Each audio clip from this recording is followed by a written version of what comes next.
It's like a shark, NATO, except with poop.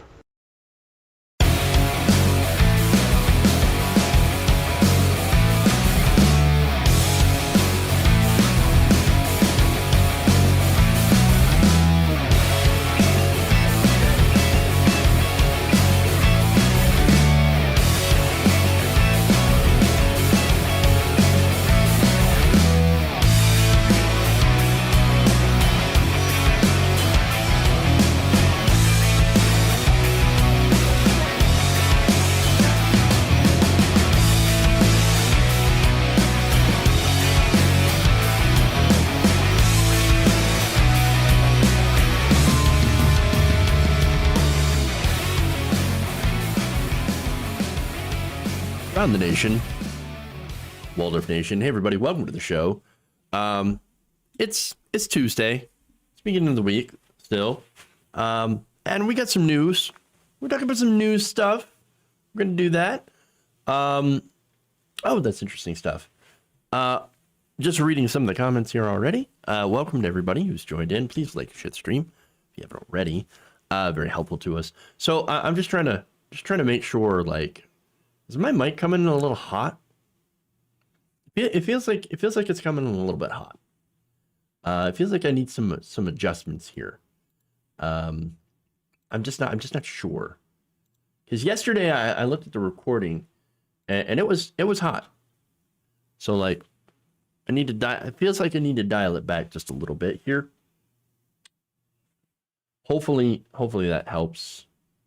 Oh, or maybe that. Little bit. All right. Well, like I said, we're gonna do that live. So this is what it is. Stories. What are we gonna do today? I am going to talk about another MAGA person, MAGA rioter, who is getting in trouble. Who actually had a hearing, and that's gonna be a fun story. So I'm gonna enjoy talking about that. We got Generation X. Are they gonna get involved in the culture wars? Ooh, in the fight against cancel culture. Oh, that's real fun. We also have Ron Johnson getting into a little bit of hot water when it comes to his little commentary on being a little bit concerned if it weren't MAGA people there, but were BLM at the Capitol. Oh, that's very interesting. Deb Haaland, great news on that, by the way. And then we have an African-American business owner who was denied her own money. So a lot of different stories we're going to talk about today. Very interesting stuff. So stick with me for the next hour as we go around the nation for some of the best political stories and commentary on the internet. I haven't used that in a long time, but hey, let's do it. Fuck Ron Johnson. Agreed. All right, let me just set this up here. Audio was a bit different yesterday. I noticed that. Yeah, again, I was messing with my sound equipment, and I was trying to set up a mix minus. It turns out I got the wrong kind of mixing board. So now I had to reorder different mixing board, send the old one back, and then set everything up all over again. So ridiculous, right? It turns out I got a mixing board with like the wrong type of audio inputs, or like it's missing an audio input that I needed. Ridiculous. So that's anyway, in that entire mess, you know, I had to readjust my audio levels. So it was a bit hot yesterday. It wasn't like horrible, but it was a little distorted. So, and I was unhappy with how it turned out. I know. Just trying to do a good quality show for y'all. All right. So let's move on. Oh, you know what? I actually do have a small correction on a story that I did yesterday. Now, this story involved Donald Trump calling somebody in Georgia, not the Raffensperger call, but it was another related call. And so I'm sorry, not Raffensperger, but Trump, according to the Washington Post, they had to backtrack this. Apparently they ascribed quotes to Donald Trump that Donald Trump didn't even say. So one of them was, "Oh, you will be rewarded for, your work," right? He didn't actually say that. All right, that's fair. Hey, look, you gotta report the truth where it is. He did not say those things, so it was wrong of the Washington Post to report them, and they found that out by actually going and listening to the audio. And so what I want to do is I want to actually get the actual quote that was supposedly said, and I just want to read that correction to you once I get it up. Actually, well, that sounds bad. You know what I mean, perverts. Okay. Anyway, he was misquoted. This is according to Mediaite, which I have to do and get my special way of getting around all these. You don't have any free articles left. Well, screw you. Now, here's the Post's full correction. 2 months after the publication of the story, the Georgia Secretary of State released an audio recording of President Donald Trump's December phone call with the state's top election investigator. The recording revealed that the Post misquoted Trump's comments in the call based on information provided by a source. Trump did not tell the investigator to, quote, find the fraud or say that she would be a national hero if she did so. Instead, Trump urged the investigator to scrutinize ballots in Fulton County, Georgia, asserting she would find dishonesty there. He also told her that she had the most important job in the country right now.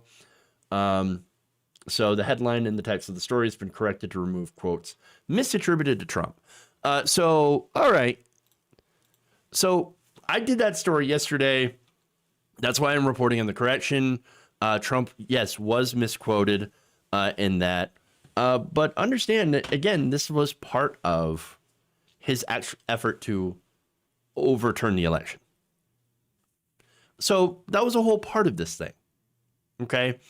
And so overall, is this part of his effort to overturn the election results, telling them to go and look at Fulton County? Yes. What was left out is, again, would be fairly important quotes that were misattributed to him. But I think the spirit is generally there. So, I mean, there you go. There's the correction on that story. Let's move on. Let's get into the other stories.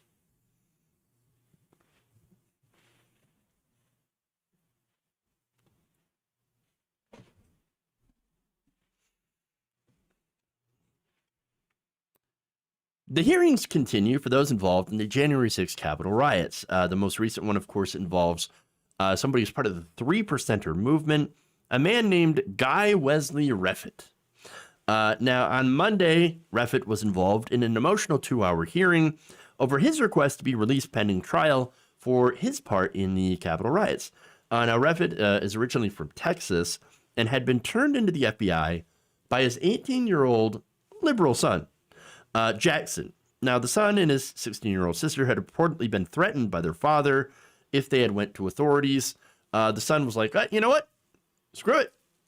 I'm going to go to authorities anyway. You're a MAGA cultist. We're done. I'm done with you. Now, nothing in the article, by the way, suggests that he is quote unquote liberal. But there was a passage in it where it says that they didn't get along as a result of their political views. And so it's just a little assumption here. But all right. Now, his daughter. Okay. So let me just go to the fact that he had threatened his kids. You better not turn me into the FBI. You better not be a narc. Okay. That's interesting. Because again, he being at the Capitol that day, it was a crime. He was doing literal crime. Not exactly setting a great example for the kids. I mean, you're not winning Father of the Year anytime soon. I can tell you that. All right. Now, interestingly enough, his daughter came in to, basically testify on his behalf by saying this, quote, "He's not a violent person. He just says things. He talks a lot. That's just him being a drama queen. I wasn't in fear, I guess. It was annoying in a way. My MAGA QAnon cultist dad, going to that, he just talks. This is all, it's talk. I mean, it's not like he went to the Capitol and, oh, right. Yeah. Now, again, that's the daughter. The son felt a little differently because, well, right now, the son is literally in hiding from his father. Refet's son, Jackson, turned his father into the FBI. The son has since left the family's home, essentially disappearing and living in what the Justice Department calls an undisclosed location. He's in like witness protection. What they don't just put you in witness protection if the dad is all talk. Okay. I mean, what an absolute mess. Now, his sister did say in court on Monday that her father and brother had a strained relationship because of political tension. Well, I can tell you, it would be pretty contentious living with somebody who's not just, pro-Trump, whatever, but rabidly pro-Trump conspiracy theorists, so much so that literally going to the Capitol to try to overturn a legal, lawful election in favor of Donald Trump, of putting him into a position of power that he no longer belongs in, that the American people voted against putting him back into that position. But then again, the question here, in front of the judge here, is okay. Given all the information that we have, is this man actually dangerous? Well, the judge in this case, Zia Faruqi, believes that he is a danger to the community, despite the family arguing that Refet's words should not be taken seriously. But look, again, I think that this person is a threat. And this is based on some of the stuff that he has said before. And here's what he said. In the days after the attack, according to court filings, Guy Refet was taped speaking inside his home, and prosecutors have the audio. At home, Refet talked about the video that he had taken on January 6th, bragging about and defending his part in the riot, and called it a, quote, preface, and pledged that he was not done. The judge said that he believes Refet could still be a danger to the community, especially because of the firearms that he had kept, his statements about future violence, and additional messages he sent to other Trump supporters who backed a revolt against the American government. And so, look, one or two of those things, I mean, having guns, I don't think that if you have guns that you're necessarily going to be a violent person. There's a lot of people that have guns. There's a lot of leftists that have guns in this country. And they're not violent insurrectionists.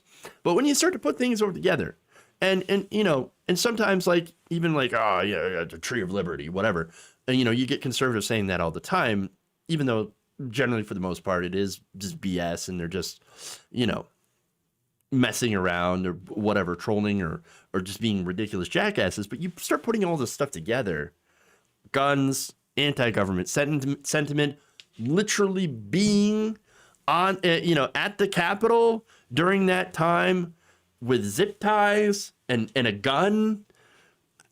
That's a dangerous person. It's not just talk. Okay. It's not just talk here. Okay. In fact, Faruqi noted that there was a silencer Refet owned that fit on one of his weapons that was found in his home. It's funny because later on, when he was busted with that, he's like, "Oh no, that's not a gun. I'm sorry, that's not a silencer. It's a fuel filter."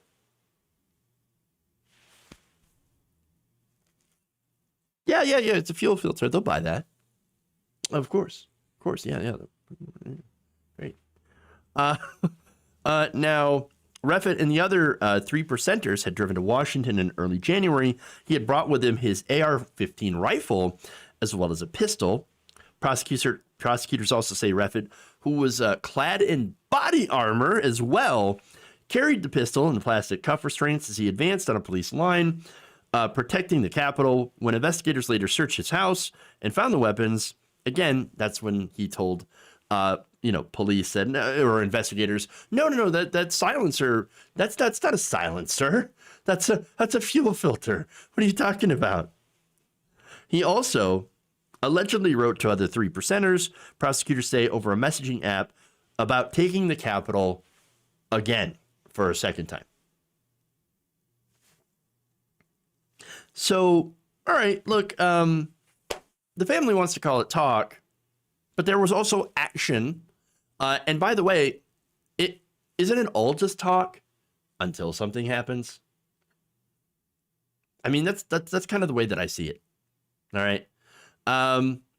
Yeah. Okay. Well, yeah. It's just talk. Nobody.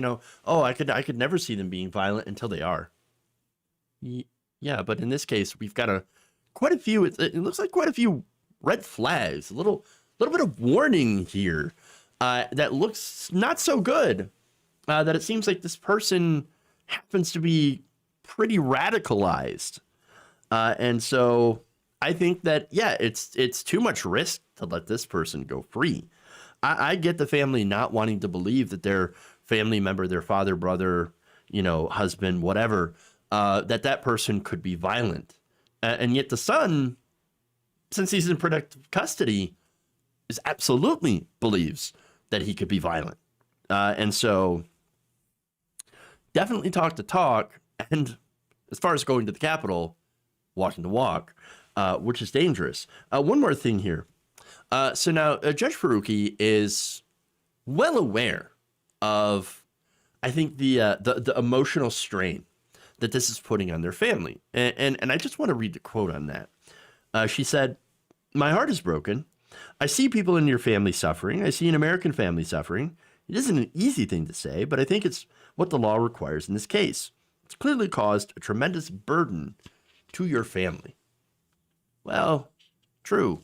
But the person that put that burden on that family was Refit through his actions, and that shouldn't, of course, be forgotten. Again, he bought, and this has been a theme of my show ever since the January 6th riots, and even beyond, even beforehand, I've been talking about the danger of right-wing conspiracy theories. And this is one of those things. It's a result of that. The conspiracy that, oh, no, Joe Biden, with the help of the ghost of Hugo Chavez and Iran and China, we're all getting together to try to steal the election away from Donald Trump and give it to Joe Biden. Or what they would consider to be like the reanimated corpse of Joe Biden and the adrenochrome, whatever. It gets crazy. But that's what it is, these conspiracy theories. And what it really does is it takes people who otherwise feel powerless, or even if that's not necessarily the case, and it makes them feel like they're, the center of their own story, the hero of their own story. And in this case, that's and then just like in many of these cases, that's not at all true. They're not the heroes of the story. They're actually the villains. And so, yeah, he got radicalized by the right wing, by conservative media, Fox News, who pushed the big lie, these other, and the former president as well pushing the big lie. And that basically, prompted him into making the decision to go to the Capitol in body armor with a gun. He's a dangerous person as a result of this. And so, not only that, but threatening his kids. I mean, could you imagine? But here's the thing. I don't blame, by the way, his son for being afraid of this and for being smart enough to realize that I think this is just more than talk. I mean, if you look at Parler and you look at right-wing forums, you look at the conservative movement as it stands today, there's a lot of violence. They talk about doing violence against liberals for a staggering amount. And I'm not saying like every single conservative is a violent person, but I'm saying that a lot of these violent people, at least when it comes to violent anti-government people, well, there are a lot of them on the right wing. Okay. And then you live in a house. Imagine living in a house with somebody like that who's got a bunch of guns as a liberal, or somebody who is at least left of that insanity. And it's not a good situation. So yeah, I think the judge made a good choice, made the prudent choice in not allowing this person to walk free before their trial, because who knows what kind of trouble they might be up to. All right. Well, let's move on. Speaking of Fox News,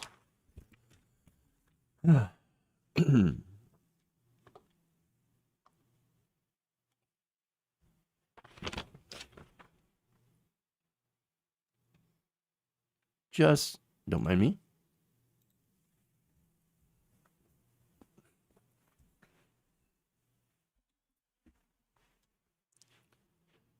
Ever since Donald Trump's loss to Joe Biden, Fox News has actually been devoting a lot of its airtime to the culture war.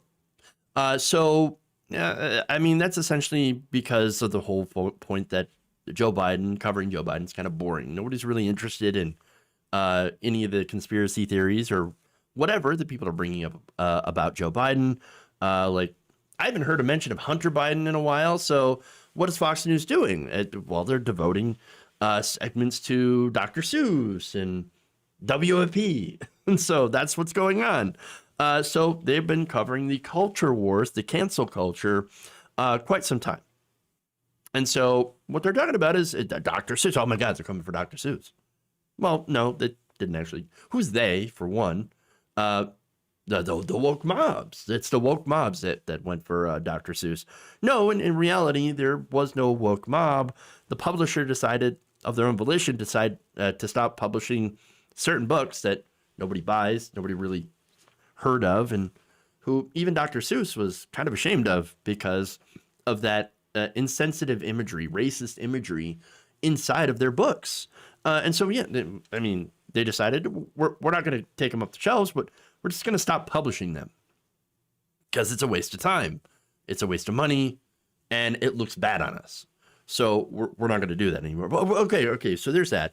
But what about Mr. Potato Head? You got something there, right? Mr. Potato Head, which has always been, it's always had male and female parts and that were interchangeable, and it's always been a genderless potato toy that never really caused any sort of controversy. And so they just wanted to try to be a little bit more inclusive by dropping the Mr. from the entire brand, even though there still is a Mr.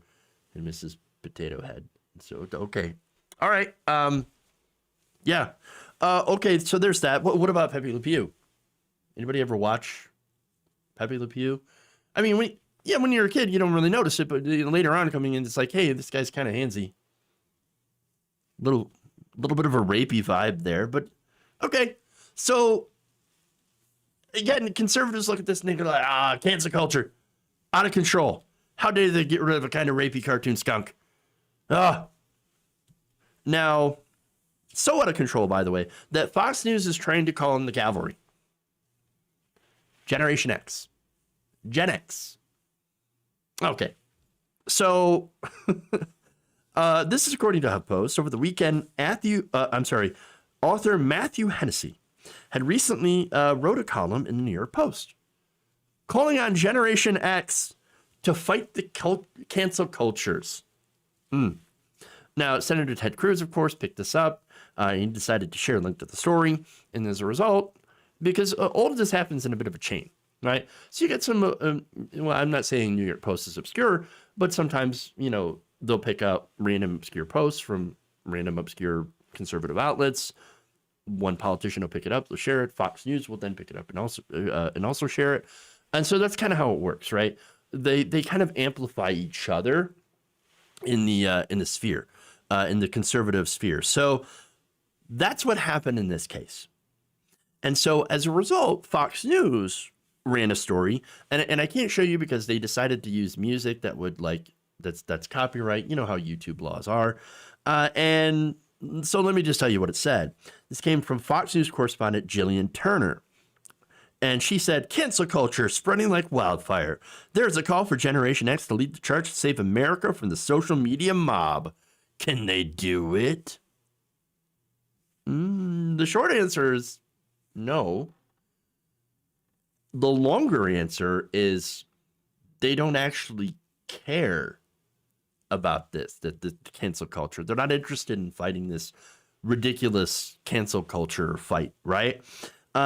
Again, Fox News. Okay, so the Gen X literally grew up in the generation, under the Fox News demographic that tried to cancel everything the Generation X liked. Okay, Those of you, you remember the 70s and 80s. Well, I don't necessarily remember the 70s, but I do remember some of the 80s. I'm an older millennial. But basically, if you look back in that time with popular culture, you had a lot of adults who are now of the Fox News viewing age, the boomers, that basically attempted to restrict or ban everything from rap music, heavy metal, to video games later on, and even Dungeons and Dragons. So, these people, the ones who tried to cancel all that stuff for Gen X, are now the ones crying about cancel culture. I mean, for God's sake, they tried, even more recent examples, they tried to ban Harry Potter for witchcraft. And now those same people, by the way, are defending J.K. Rowling for being a gigantic TERF. This is wild. Absolutely wild. Again, I mentioned I'm an older millennial, but I do remember when I was growing up, when the religious right were all about trying to cancel video games, Grand Theft Auto, Mortal Kombat, and, rock music, devil music. This is devil music. And don't even get me started on canceling the Dixie Chicks for speaking out against the Iraq War and the Bush administration. Dixie Chicks are, by the way, now just known as the Chicks. They got canceled hard by the right wing. And of course, you also had the cancellation, and this is more my time, back in the early 2000s. They canceled French fries. They called them freedom fries and freedom toast. All right. And by the way, even the person who came up with this, Walter B. Jones, later on in 2005, was like, yeah, that was cringe. Cringe. He said in a 2005 interview, his opinion on the freedom fries thing, Jones responded, quote, "I wish it had never happened."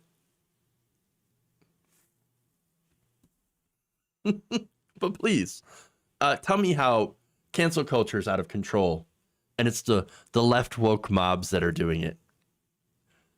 Oh, they came for Doom, MTV, anime, comics. You're absolutely correct. The religious right knows cancel culture because they perfected it. It's amazing. It really is amazing. Again, but tell me about how cancel culture has taken over America. Come on.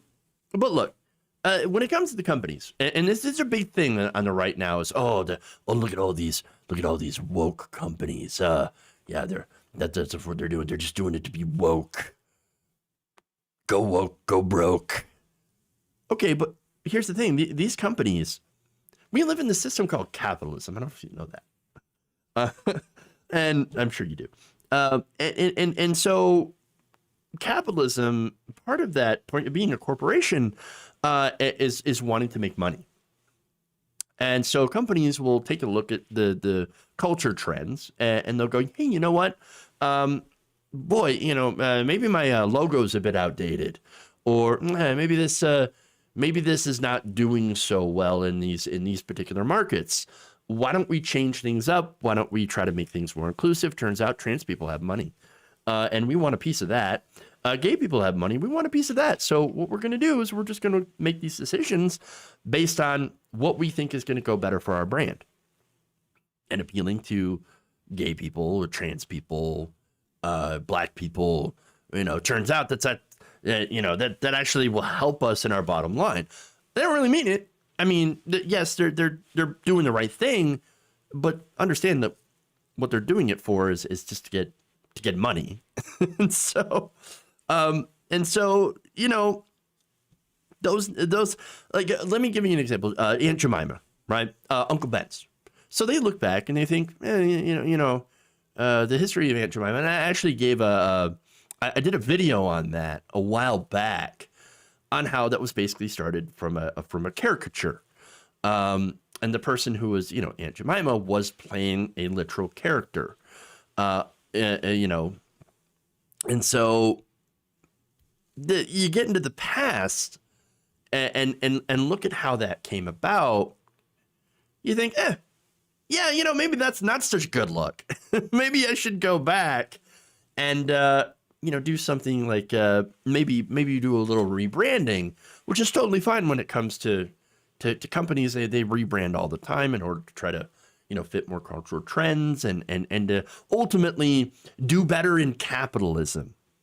And so that's what they're doing. They made those decisions based on a marketing standpoint. But here's the thing: there's nothing conservatives don't love more than using those things as an example of how they're the victims in this situation because their syrup has a different name. The syrup, different name. They're triggered by syrup. I don't understand. But there's nothing they love more than constructing that narrative, than, of course, actually canceling people. Yeah. Now, as far as Gen X, though, a lot of Gen Xers, they're not buying this. They're not interested at all in this. So let me give you some of the responses here on social media. One person says, Gen X is trending because Fox News thinks we're the ones who can kill cancel culture. Laughs in Two Live Crew, NWA, and Sinead O'Connor. That is, of course, all people that were canceled by the right. Yeah. Another person says, the Gen X discourse on here is so lame. We do not want to be talked about. I hate myself for even writing this tweet. Please leave us alone. Noted. I mean, the whole situation is Gen X is looking at the boomers versus the millennials, and millennials versus, Gen Z about hair parts or whatever. And they're looking at that and they're like, nah, no, we don't want any part of that. Nope. You can go ahead and fight. We're staying out of it. We're done with this. Okay. Another person says, if there's one thing Gen X loves, it's being told who they are and what they should do. Another person says, hilarious notion that Gen X would assist the scolds that told us what to watch, read, and listen to. Blow on the cartridge, boomers. I get that reference. Oh, I get that reference. I love it. Another person says, no one wants to hear exactly why Gen X doesn't give an F. They might have to talk about the impact of a shared childhood and neglect and abuse plus targeted structural oppression on us and our mortality rate. It would get awkward really fast. True. That same person adds, the war on drugs mostly took out Gen X. We were sacrificed on a few fronts. Those of us that made it, borderline feral. And some of the boomers circled back to demand we support them while we paid off college debt and raised kids. We're exhausted and most of us won't live to retire. Damn. I feel like Gen X has kind of been forgotten a little bit there. But it seems like, I don't know, a lot of these responses are super based. They've seen some shit and they just want to be left alone. And I respect that. I do respect that. Another person here, last one. Hi, Gen Xer here. Still a little pissed at what Tipper Gore did to my CD covers and how the religious right told parents to boycott Blue Jeans, who supported the Boy Scouts, for hiring gay leaders. Yeah. Man. Gen X based. Love it. And look, they had to put up with boomer BS long before we did. So which generation? I'm the older millennial. So I'm right on the cusp. 83. Older millennial. So, but good on Gen X for resisting the calls to aid Fox News and telling them exactly where to shove their culture war.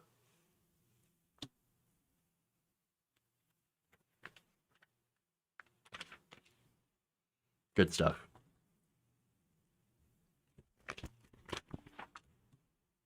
All right. Got a lot of Gen X in the audience, by the way. I love you guys and gals.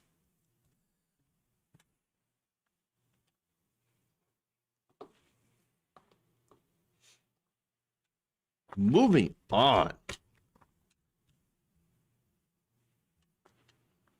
I mentioned Tipper Gore. Glad to know the others remember. It's true.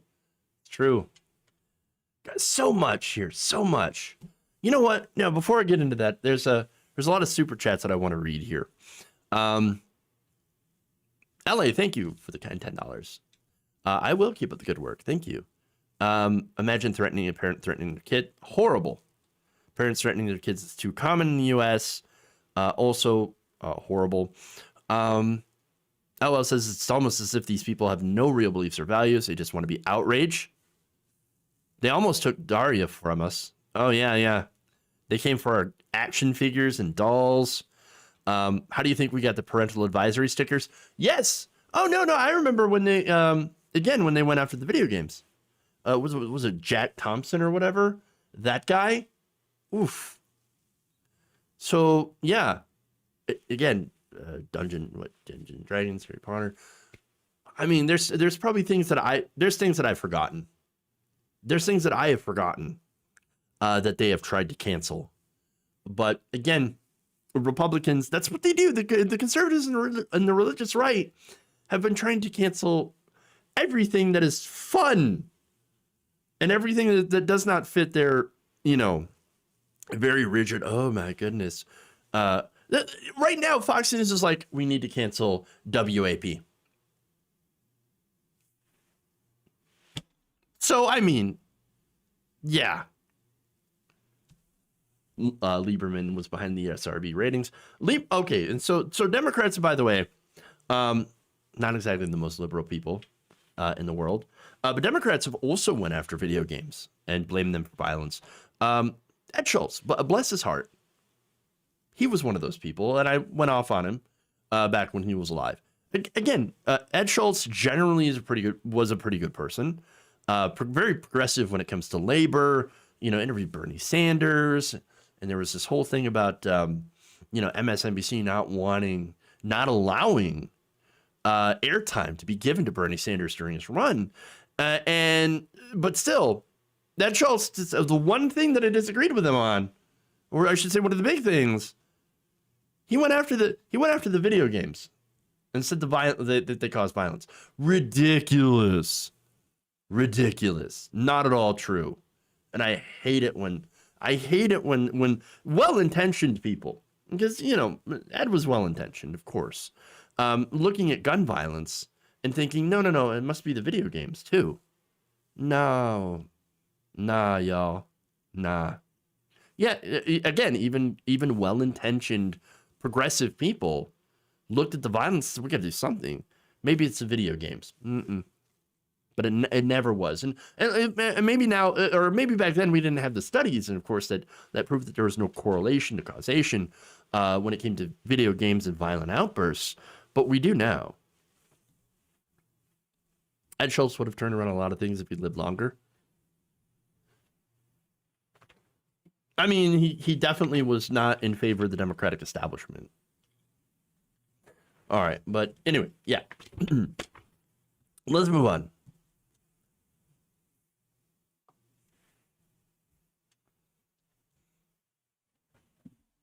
Let's go to Ron Johnson. Senator Ron Johnson is getting some pushback for something that he said on a recent conservative radio show. So he told host Joe Pags last week that he was not concerned about the violent mob that stormed the Capitol on January 6th. He said that those people were made up of supporters. He said that those people that were basically supporters of President Donald Trump. He said that they were people that love this country and who would never do anything to break the law. Well, now that's interesting because these same people are being arrested and charged for breaking the law. That's very strange. In fact, Mr. QAnon shaman, Mr. Jacob Chansley, is actually facing up to 20 years in prison, for doing what he did. Which he says, I was singing songs and I was using my shaman power to do positive energy and protecting the muffins from the other violent muffin thieves. Okay, so this is ridiculous. Completely untrue. And I think it's a pretty good example of gaslighting. Oh, you know, the people that did the crimes, well, they weren't actually doing crimes. So I'm not worried about them. They only love this country, and all they wanted to do was be there to what? To have people not certify the election results, which would be an overthrow of democracy, based on nothing but conspiracy theories. Is that it, Ron?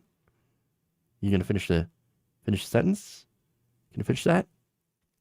You gonna say what they really wanted to do? No? I wonder why. But, you know, it's not the worst part. Because with Republicans, it always gets worse. All right? It always gets worse. Here's what he said. Had they been tens of thousands of BLM and Antifa protesters, I might have been a little concerned. And why is that? I mean, considering that, you know, it's public knowledge, studies borne out that the vast majority, over 90%, 93 specifically, percent of all the BLM protests were overwhelmingly peaceful events, no violence. And of course, that's despite the massive police presence at every single one of these events. Every single one. Oversized police presence. But then, of course, you look at MAGA rallies, very, very little police presence. That's very interesting. Very interesting how that works. And by the way, MAGA rioters, in this case, when they stormed the Capitol, 2 police officers died. You know, but then Antifa, it's Antifa. Well, if you were concerned about Antifa showing up and being concerned about that, well, then you got to wonder why you would be concerned. You know, I mean, Antifa really only goes after fascists. Are you fascist, Ron Johnson? Is that what you're concerned? Again, okay. So now, well, let's be real. What's one of the big differences between BLM and MAGA, right? And I'm just talking about the rioters in this case, right? So, I mean, can you think of one? Can you think of something that maybe might be super, super obvious? I mean, I can think of a few.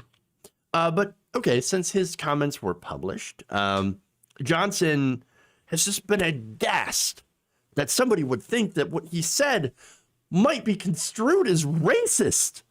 Quote, I completely did not anticipate that anybody could interpret what I said as racist. It is not. This is about rioters. Okay, but the people at the Capitol that you were defending were rioters. Again, what's the definition of a riot if it's not breaking windows, breaking and entering, and threatening people and beating people, which is what happened as well, and leading to the death of a police officer and the suicide of another? What's that? If that's not a riot, what is? You say you're concerned about rioters. Well, those people are rioters. Oh, but no, it's that chart from Family Guy. Rioters, not rioters. Then, of course, the white one, never called rioters. They're never called rioters. Of course not.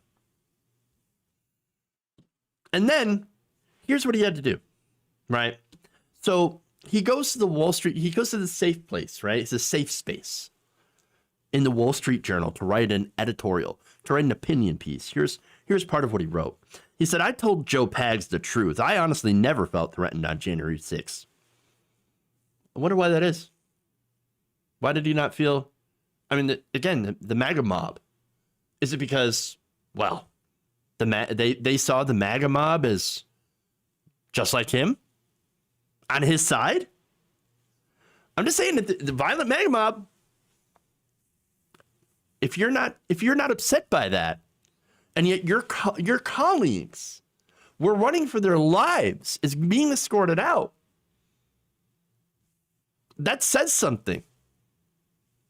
That says something a lot. But he added, I might have been worried if Donald Trump had won and the violent leftists who burned Kenosha and Minneapolis last summer had come to Washington. I love the discourse around this, right? Because again, everywhere you see right wingers like, I can't believe they burned Minneapolis to the ground, they burned Kenosha, they burned Seattle. Really, they're still there. The cities are still there. I mean, he also pointed to a study suggesting that 570 leftist protests became riots last year. Oh my God, 570 leftist protests became violent riots. Out of how many? Does he say in the article? No, he doesn't. He just puts that number right there. 570. Look at how many. And we also, did anybody forget the Bowling Green massacre? That also happened as well. And the cancel culture wars of, 2020. Horrible stuff. Oh. But no, he said this. This isn't about race. It's about riots. The rioters who burned Kenosha weren't of anyone in that ethnicity. They were united by their radical leftism. Again, the Kenosha frustrates the hell out of me. Okay. Kenosha didn't get burned to the ground. I think they set like a target on fire. At the most, it was like a city block. You've got to be kidding me. But no, the radical leftism part. Oh, it's the radical leftism. They were united. What was BLM protesting? The deaths of unarmed black people by police. That's what they were protesting against. You really want to make a comparison? What is Antifa against, by the way? Again, they're against fascists. Again, you really want to make these comparisons? You're going to get schooled every single time. Ridiculous. So now Johnson writes this. Their politics together with their taste for violence. We've got a taste for violence, everybody. Do you know that? Be on a taste for violence. Despite 93% being completely peaceful. So different from the Trump supporters I know personally, or the Trump rallies we all saw carried out peacefully, should concern us. It's not the right wing that's wrong. It's the left wing. They're the real violent ones. Except for the fact that he has ignored all the violence that were perpetrated by members of the far right. I'm not saying that there weren't plenty of peaceful Trump rallies. Of course there were. Yeah, there's plenty of peaceful Trump rallies, also plenty of peaceful BLM rallies. But there were also, by the way, violent rallies of both. And I'm not trying to do both sides here. You look at some of the violent Trump rallies, well, you had people that beat up protesters, kicked them out. You had Donald Trump saying, don't worry. There was a time where we could get real rough with these people. We can't do that anymore. That's a shame. And then saying that, don't worry, if you do get rough with these protesters, I'll pay your legal bills for you. So, yeah, I remember that. And then, of course, you had, the majority of BLM protests that were massively peaceful. And a few that did end up as riots, and you did have people that clash with police. But Ron Johnson's the one trying to do the both sides thing. He's trying to equivocate violence with the left. And so not only that, but he ignores the very valid reasons for some of this violence. And a lot of it's the injustices faced by African Americans. I'm not saying that you should be doing violence in order to push back against that. That's not what I'm saying at all. What I'm saying is that it's when you look at the reasons, when you look at the systemic oppression, you kind of understand why something like this could happen. You can understand how a community can be pushed to the brink and believe that the only way that people will listen to you is if you act out. Again, it's not excusing the violence, but it does explain it. As far as the motivations, right? Okay, well, let's go back a little bit here. You have BLM protesting against basically police brutality, black men being shot and killed, right?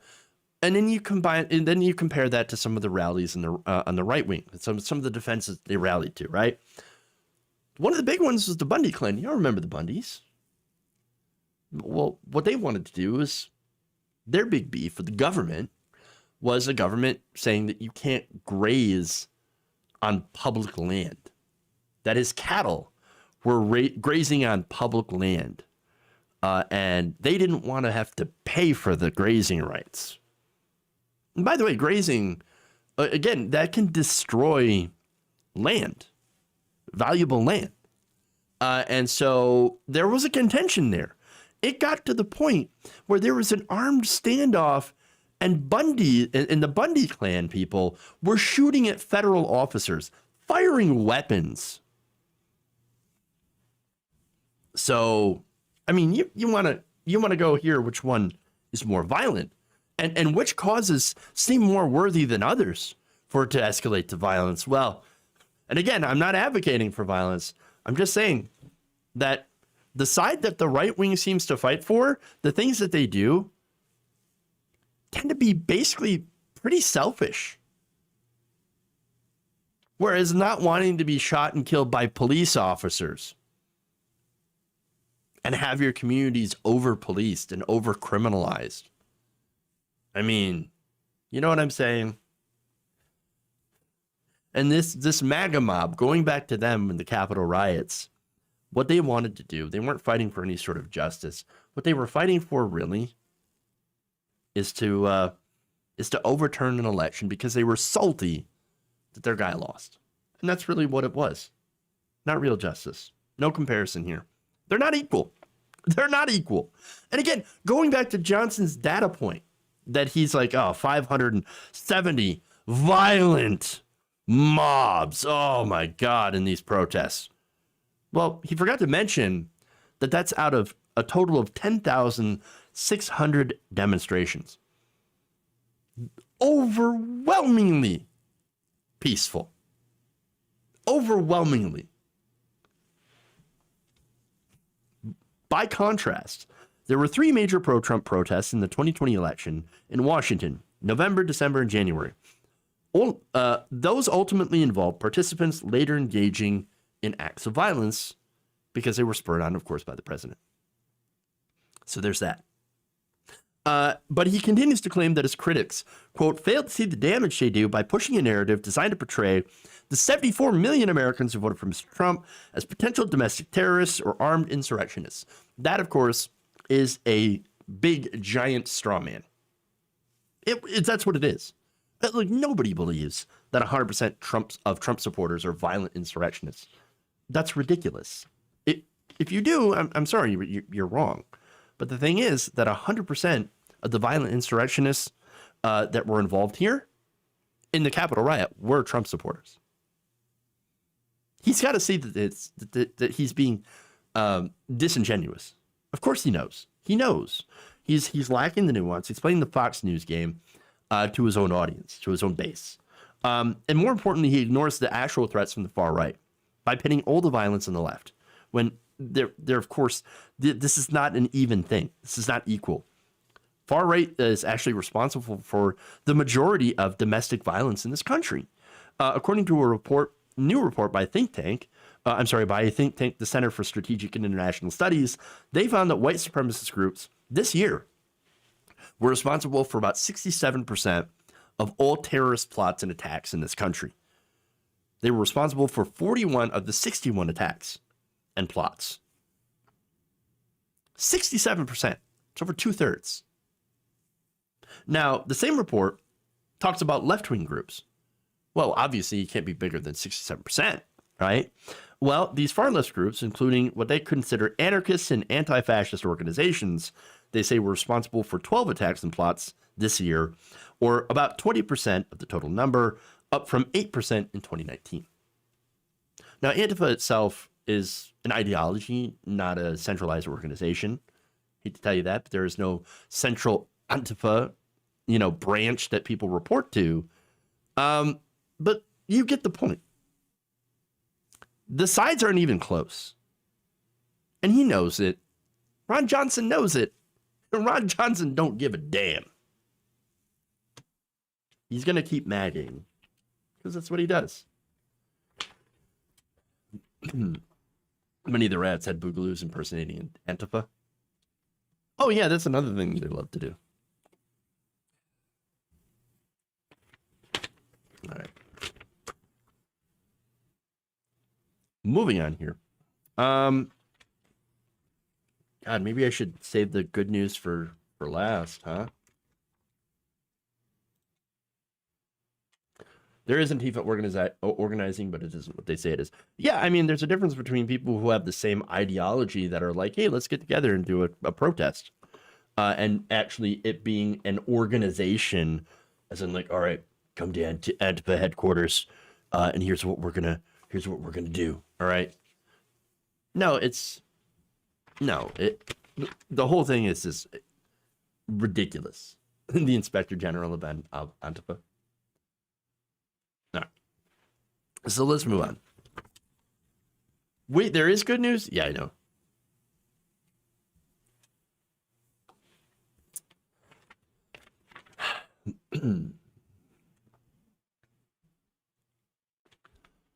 A black business owner is accusing a bank of racism after a teller refused to allow her to withdraw her own money. Now, this is Gwen Samuel, president and founder of the Connecticut Parents Union, said that she had asked her to withdraw at her bank just over $1,000 in order to pay a vendor from the TD Bank branch in Southington, where she's done business for 16 years. Now, this is reported by a local TV station, WTIC TV. Now, she tells us that station, quote, I go inside, I had my TD Bank card, my license. They were cordial. I'm not even going to say they were rude. All right. Now, when she was there, she made the request and was made to wait for several minutes before the teller had come back to deny her such a request. Interesting. Now, she hands me my license and she says, I'm sorry, I don't feel comfortable giving you the money. I got confused.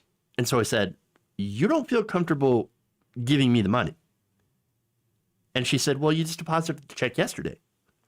Okay. So she deposits money in her account and it's there, right? And then she wants to withdraw $1,000.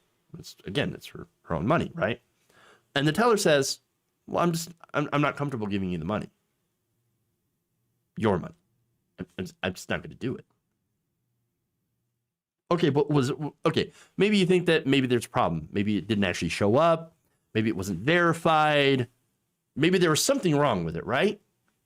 Well, no, apparently the check was cleared and it was verified. And even the teller admitted, yeah, the money's cleared, it's available. I just don't feel comfortable giving you the money. Well, that's very curious. Wonder why that is. So now, the whole time this is happening, there's a line in the bank. So this woman, this businesswoman, is being basically publicly humiliated, just trying to withdraw money from her account that she has had for a very long time that has enough money in it. There is literally no reason for her to be denied access to her own money. And so, I mean, what is she going to do? Well, she needs some money. So, well, she does what I think a lot of people would do in that situation. She goes and gets the money elsewhere. Now, in this case, she had to leave the office in front of all these people and go outside and use an ATM. She then had to withdraw the maximum amount from the ATM. And then, in order to get the rest, because there are limits to how much you can withdraw from an ATM, she had to go to another completely different TD Bank branch where she was able to take out the money that she needed without any sort of trouble. So, again, there was no functional, actual reason that she couldn't take the money out at that branch other than this teller saying, no, I don't want to do it.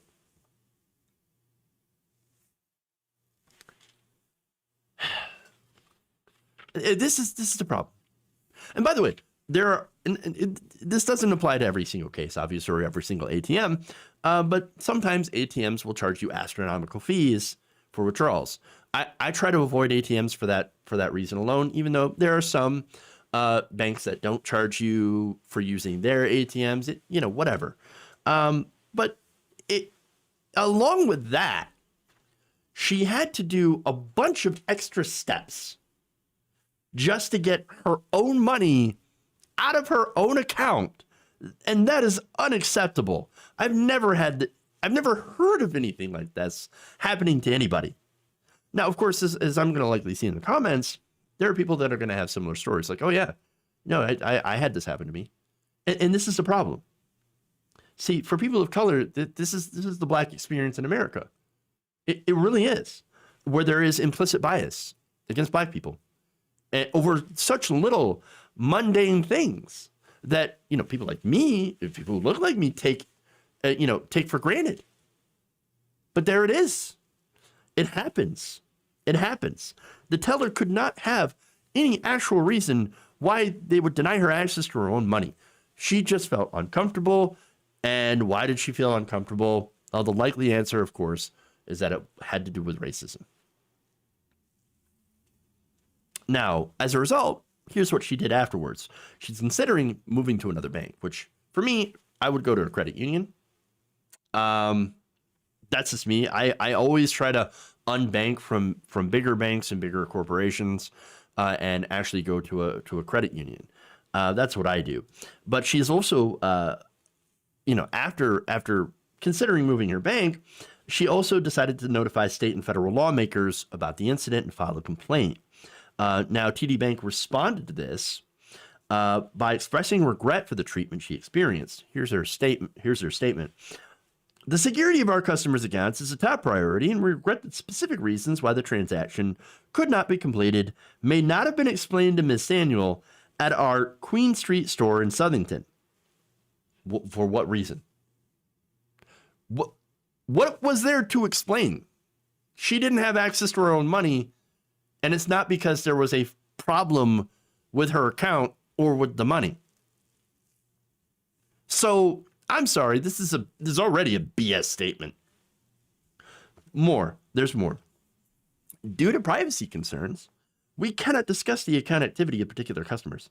Although we can confirm that the customer's transaction was completed at another TD store in the vicinity, we regret that Ms. Samuel did not have a positive experience, which is what we strive to provide, and that she did not receive a satisfactory explanation, again with that, regarding her transaction. We are contacting her to review her transaction and to understand and address her concerns. There's no satisfactory explanation, especially since she could go to another store and easily get her money out. So there you go. What other explanation could there be other than implicit bias, her being Black, racism? I don't know the extent of racism, but understand, and it, you can see why, because I don't have these experiences. I didn't live these experiences. So I don't understand, and I will never understand what it's like. But the best I can do is to try to be an ally and try to be like, hey, we should fight against this implicit bias. We should fight against racism, and advocate for us as a society to wake up and realize that the Black experience in this country is still impacted by the legacy of racism, Jim Crow, segregation, and all of these different things that still have a gigantic impact on our country and on the population of our people. And then once we realize that, we need to continue. We need to start working on actually fixing it, so that stuff like this doesn't happen. Okay.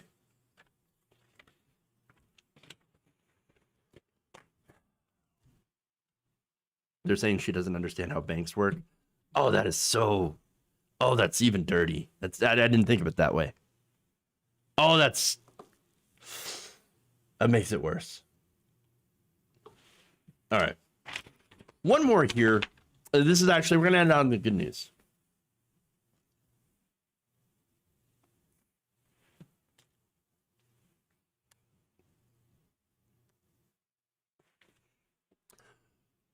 We have some good news. On Monday, the Senate finally confirmed Representative Deb Haaland as the 54th Secretary of the Interior Department. So now, this was contentious in the Senate. And look, the fact that the vote actually came out to 51 without having all Democrats on board is, I think, something short of amazing. I mean, really, it really is. Now, I don't. I'm going to be honest with you. I don't really know how to respond to good news because it's been so long. I don't know. I don't know how to take the win. And I think this is a problem that I think a lot of lefties have, is we don't know how to take a win. But aside from that, I'm going to go and just give you some of the details. Okay. So Holland will be the first Native American cabinet secretary and the first Native American to lead the 172-year-old department, who, by the way, has a history of working against the indigenous population. So that's why it's kind of important now that, or I should say really important now, that she is heading this agency. Now, as far as she is a member of the Pueblo of Laguna tribe in New Mexico. And so she is a representation. She's representative of indigenous people, and that's excellent. And what's even better for me personally is that she's very progressive. So that's great. That's great on all fronts. Again, I don't know how to celebrate good news. This is hard. But anyway, more details here. So Monday's vote, as I mentioned, was 51-40. Every Democrat voted that was present voted to confirm Holland. 4 Republicans, Senator Lisa Murkowski of Alaska, Dan Sullivan of Alaska, Lindsey Graham, that's interesting, and Suzanne Collins voted in favor of her confirmation. I'm really surprised about Lindsey Graham. What? Hey, you know what? Great. I'll take it. So now, again, the significance of her taking over this agency is that, again, it had a long history of, going after indigenous people and their rights. They helped remove them from ancestral lands, forcing them onto reservations, stole their children from them, their culture. You want to talk about cancel culture, right? This is the literal cancel culture. America canceled the cultures of indigenous people, re-educating them, stealing them away from their families, from their culture. That's cancel culture. And now, thankfully, we have an agency that is being headed by an indigenous person. And for representation, that's big. That's really big. In fact, here's what she said back in her confirmation hearing last month. She said, "The historic nature of my confirmation is not lost on me, but I will say it's not about me. Rather, I hope his nomination will be an inspiration for Americans, moving forward together as one nation and creating opportunities for all of us." Well, I think that's a great message. So now, policy-wise, she's got a lot of work to do. We've got a lot of big issues, environmental justice, climate change, issues with the indigenous populations. And I think a lot of that needs a lot of bold action. And so from her record, I think that she actually might be the right choice. She served as a member of the House Committee on Natural Resources, chaired the subcommittee with oversight of the Interior Department, co-chaired the Congressional Native American Caucus. And in 2019, she actually introduced 13 bipartisan bills with, a lot of co-sponsors that were from both parties, and actually had a better bipartisan record than any other House freshman, and maintains somehow a 98% lifetime score from the League of Conservation Voters. Awesome. Even better, Republicans considered her to be a, quote, extreme threat to fossil fuel companies. I love it. Good. At one point, Senator Bill Cassidy went after Holland about the importance of science, which is ironic, and asked her if, under her watch, the department would be guided by a prejudice against fossil fuels or by science. Well, it turns out that science also has a prejudice against fossil fuels. So, and as far as the science is concerned, the science is settled on climate change. Climate change is happening, and it's always happened. But the rate of change has increased as a result of human activity. That human activity being the burning of fossil fuels, which means we need to transition off those fuels and do it as quickly as possible. Again, if we could do it overnight, do it. Yes, we should. Can we actually do that? Physically, scientifically, it's a no. We've got to still fight the infrastructure. I'm sorry, not fight the infrastructure. We got to build the infrastructure. And we got to fight Republicans who are going to go against that infrastructure, who are going to go against any sort of efforts to try to make a clean energy future. Okay, and so that's what we need to do. We're not there yet, but I think Deb Haaland is going to try to do the best she can in order to put us towards that future, to get us to that point. Now, as head of the Secretary of Interior, she'll be responsible for managing about 500 million acres of federal land, including 63 national parks, setting the policies that govern national resource exploitation, so that's good. Managing water resources across the West, also good. Reclaiming abandoned mine sites, protecting and recovering endangered species, and upholding the government's trust and treaty obligations to tribal nations. This is where she's going to shine. And why a lot of indigenous communities and groups are very, very excited about this. Now, she would also oversee both the Bureau of Indian Education, which funds and operates more than 180 tribal schools, as well as the Bureau of Indian Affairs. And she'll also be working on reversing the industry-friendly policies of the previous administration, the Trump administration. Also, the department recently launched a comprehensive review of the federal oil and gas leasing program, which an administration official says is not serving the American public well. Well, of course, I agree. I agree. And so this is good news. Congratulations to Deb Haaland. I hope she will continue. I hope she will do great things in her role as head of the Interior Department. Awesome.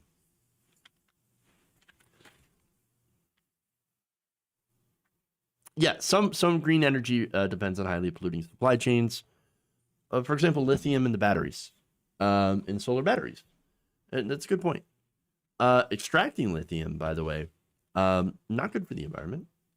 And then, of course, you have political ramifications for that as well. So those are good points. And again, what we need to do is to do the best that we can to have as minimal of an impact as we can while we transition. But we have to transition. All right. So let me do some more super chats here, and then we'll end the show. All right. So let's see.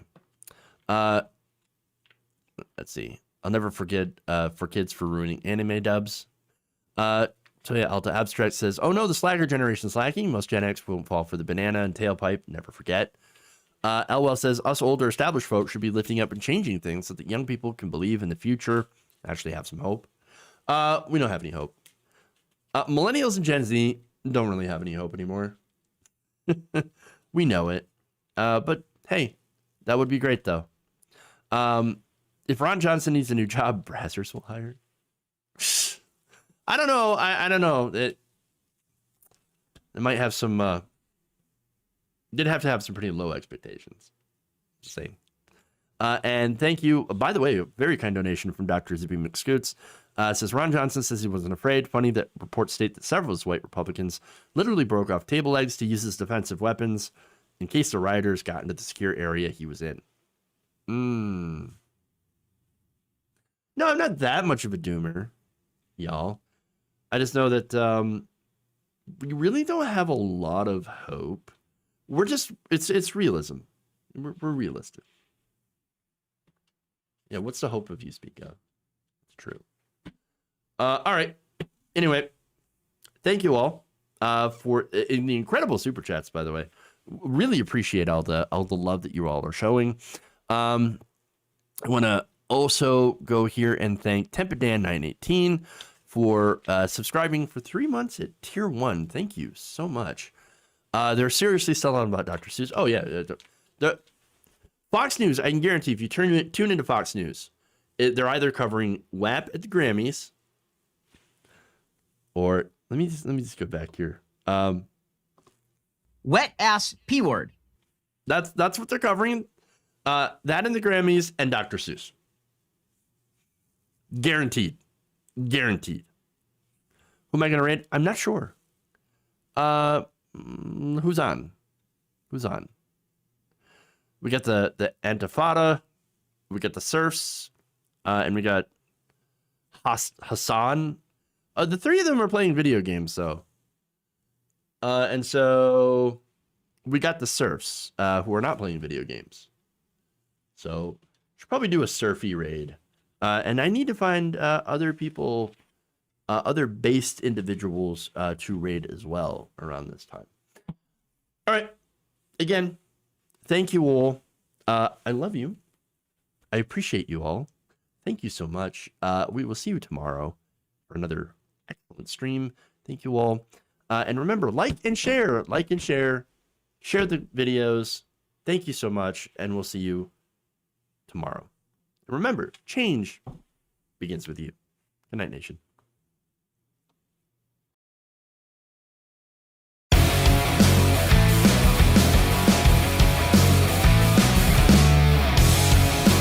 Tighten up my knee. There's some whores in this house. There's some whores in this house. Wet ass P-word.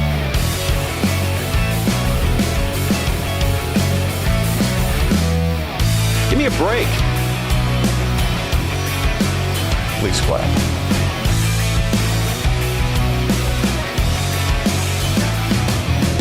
Amazing.